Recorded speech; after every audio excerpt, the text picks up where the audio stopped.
Hello everyone, Matthew the Crescent Vale here. Thank you for tuning back in. We're doing a self-grading video. Quick disclaimer, any of the grades that we assess on these cards are not guaranteed to cross over to any major grading company.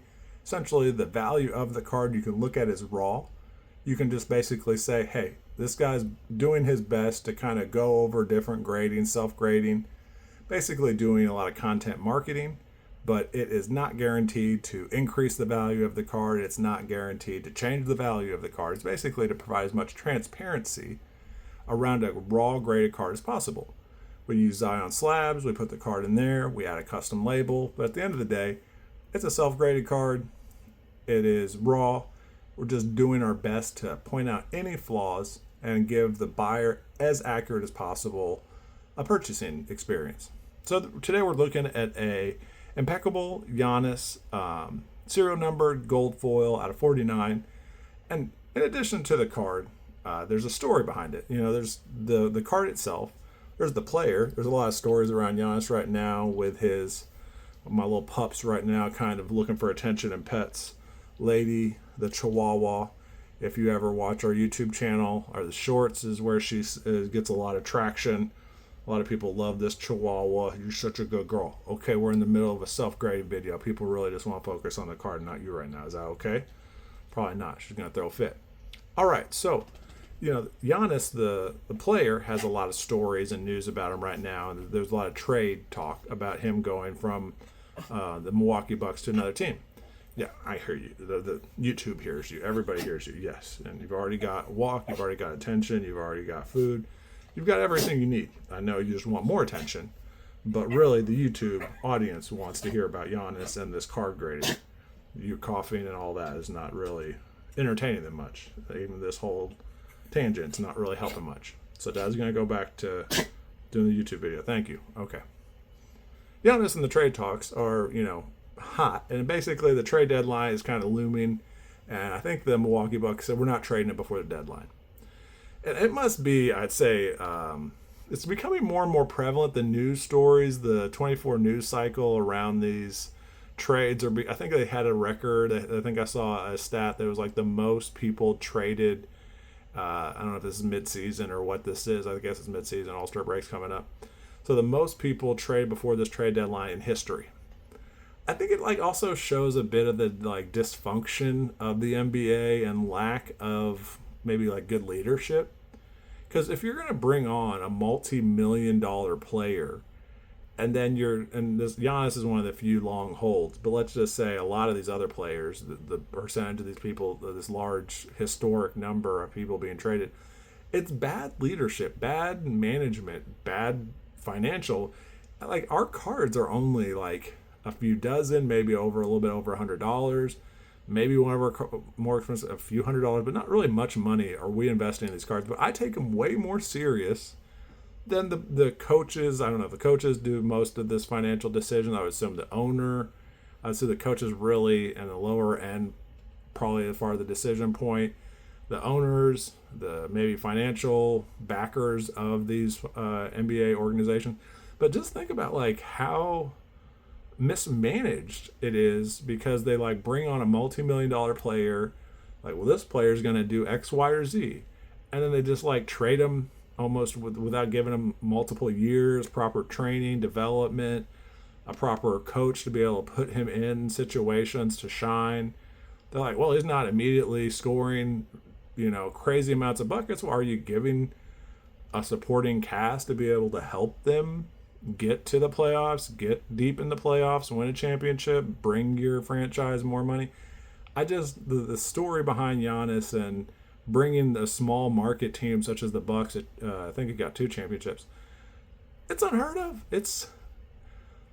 And maybe that's why they pay him such a huge contract. But at the same day, it's like one person can't score 140, points a game. You have to build around that. I think most people like average a good player 20, 30 points. So therefore you have to have 7, 8, 9, 10 players around them that can score buckets, have a high shooting percentage. And why are people getting traded so often? It is a bad managerial ownership issue that seems to be getting worse Like, instead of getting better, we're just trying to constantly have a new bell and whistle to solve the problem. And the problem is probably like bad coaching, not setting plays, not motivating the team to play proper defense. And there it is. There's a coach. You can say, oh, well, it's the player's fault for not playing defense. It's the coach's fault for not installing motivation to play defense. And then the incentives of the different kind of, if you have a huge max contract and you get that up front, the NBA itself and the way that the players are getting paid is also not incentivizing very much to have them play defense. Now, if at the end of the season you got a huge bonus, depending on the record of your overall franchise, that would be a totally different experience compared to giving them a bunch of money up front and being like, well, I hope they play defense. Well, you could hope in one hand and something in the other. Heard the expression. I think we've gone on a long tangent here, but there's a bit of the story of the player on the card. There's a bit of the story of the card too. But for this, we're basically doing a self-graded video. Giannis, Impeccable. And we'll start off, one thing I really like about Impeccable is the surface to these cards. And you can kind of see here, the word impeccable, but like pristine, there's just not too many errors, imperfections, dings, scratches.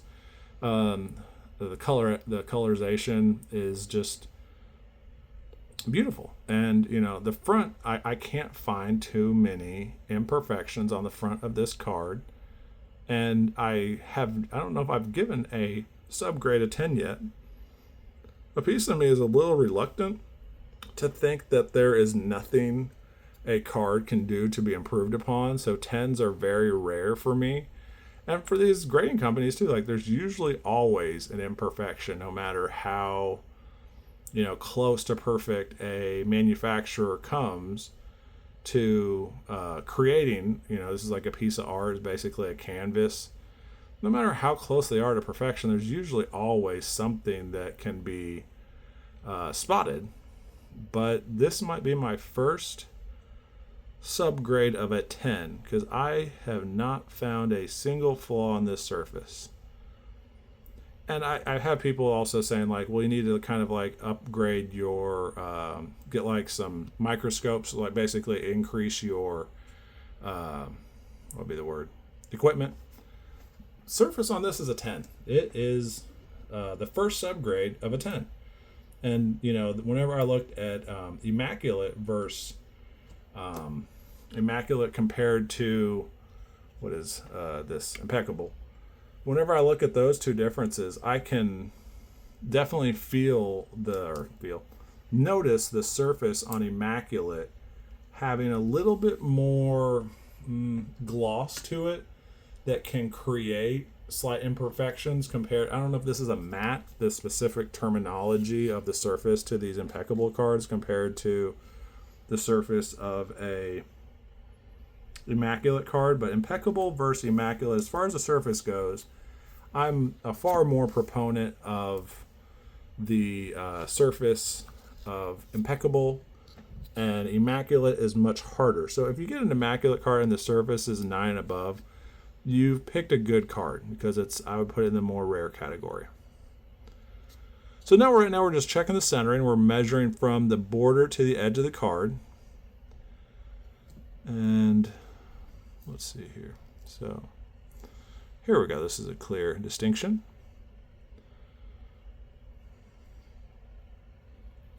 And that is 1, 2, 3. 3 on the right side, so that is just about perfect. I don't know. This might be a little bit more than 3. We'll check the top and bottom and measure.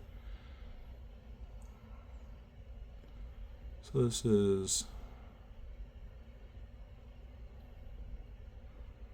1, 2,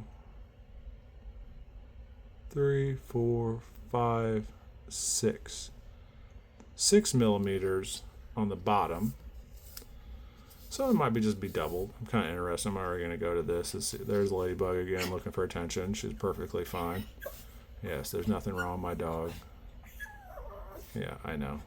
You're just letting YouTube and everybody know that You're so neglected, even though you've gotten walks. And I actually Googled how many belly rubs your dog should get a day. It's a few minutes, and she's gotten her few minutes of belly rubs, and she's now upset that there's not more. So you guys see here, this is about 5.5. Yeah, you don't need to be barking on camera. That's not really giving the viewers a great experience. So how about you stop that, please? Me talking to her won't help someone. So at the bottom, we saw 6. At the top, we saw 5.5.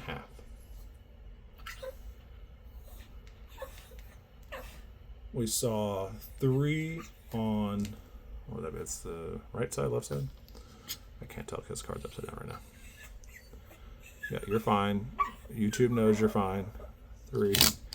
So 3 on the, so really close to perfect centering. 3 on the each of the sides, just a half. Yes, lady, we know, Lady the Chihuahua, we know you're so neglected. Yeah, she's cute though. She's cute, but a little too needy right now. Okay, Dad's working on a video. Can you let the audience not hear you whimpering? They don't want to hear you whimpering. They're not going to be like, oh wow, I need to tune into this YouTuber so his dog whimpers at me for 15 minutes. Yeah, you're fine. 1, 2, 3 on that side.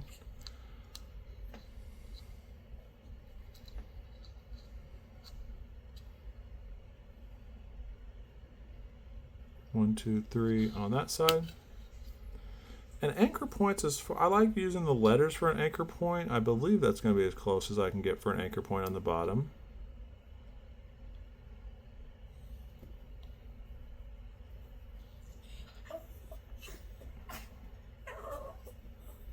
One, 2, 3. At the top, I think this logo will be the anchor point that I use. The logo over to the, and this actually got some white to it, so I like that. It makes it a little easier on me.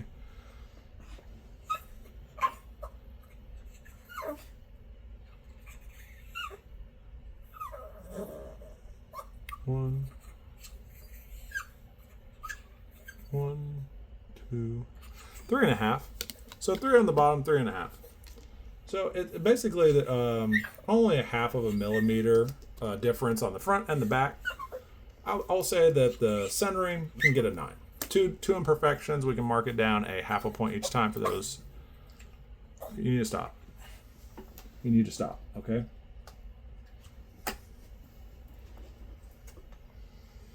Okay, you need to stop. All right. See how she stops everybody. The dog's fine. The dog is fine. Now you've interrupted the grading video. I know you need attention. You don't even care when people like videos that you're highlighted in. You don't even seem to care when you get that kind of attention. It's really all about the belly rubs. So you're going to have to sit here now. You have to be a good girl so you don't keep having our audience concerned that you're being mistreated.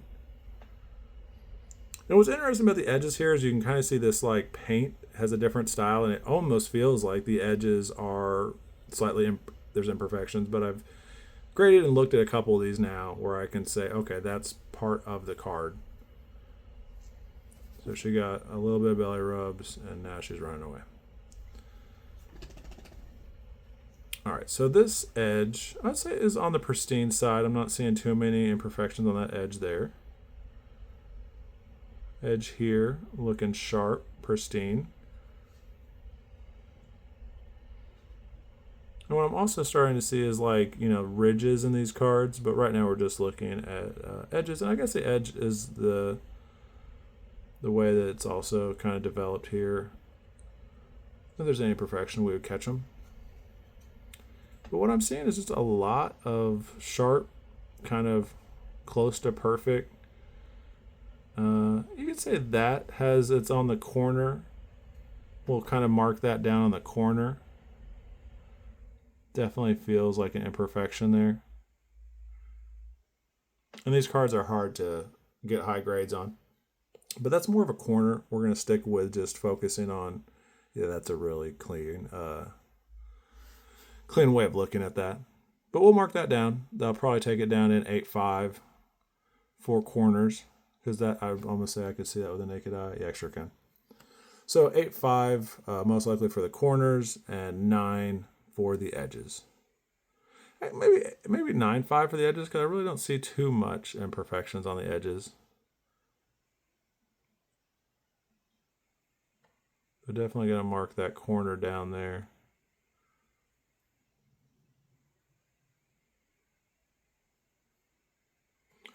So yeah, overall we're going to give the corners an 8.5 and the edges a 9.5, which will meet in the middle for 9. So right now we have a 10 for surface and 2 9s. So in between the 9 and the 10 would make it a average of 9.5. So now we have a 9.5 and a 9. And the question is this card closer to being mint or mint plus? And, you know, I can't find too many flaws except that corner. But since that corner is there, I am going to mark this as an overall grade of a 9. And we appreciate you watching. Continue to watch back, you know. Find the perfections and the imperfections with us as we do more videos like this. But appreciate you. And All-Star break's coming up soon. I think the Super Bowl, if you watch this video this upcoming weekend, you enjoy yourself. And continue to check back. Thank you once again.